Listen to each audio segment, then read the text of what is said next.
The woman suddenly realized she was already dead, but she couldn't remember what happened before her death, and her soul was trapped in this train station. Whenever she tried to leave this place, she would be blocked by a barrier, helpless. She could only wander around the station day after day, until a year later, Lisa sat idly in the restaurant. At that moment, a panicked woman caught her attention, so Lisa sat across from the woman. From the content of her phone call, she learned that the woman had a mental breakdown due to excessive work pressure. Lisa watched as tears slid down the woman's face. Lisa instinctively reached out her hand. When the tear fell on her finger, countless fragments of memory from her life flashed in her mind. In that moment, she remembered all her memories from when she was alive, except she still couldn't remember how she died. Lisa was confused. Her life before had been so happy. Why would she commit suicide? Just then, 3 familiar faces appeared on the platform. They were her parents and her boyfriend. Today was the first anniversary of Lisa's death, so her parents brought her boyfriend to lay flowers and mourn her. As they were leaving, Lisa instinctively ran forward, trying to keep them from going.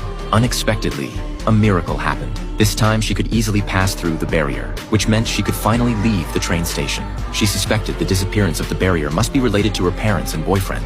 After watching her parents and boyfriend say goodbye and part ways, she chose to follow her boyfriend home. Soon, she followed him to the apartment she had bought when alive. But just as they entered the community yard, she noticed the downstairs neighbor staring strangely at her boyfriend. Lisa didn't think much of it. She followed her boyfriend into the room. The newspaper reported her death by jumping in front of a train. The police determined her death was suicide because she had suffered from a long-term mental illness. This confused her greatly, because she had never suffered from any mental illness. However, she wasn't the only one with doubts about this case. At that moment, Jack from the transportation department was investigating Lisa's case.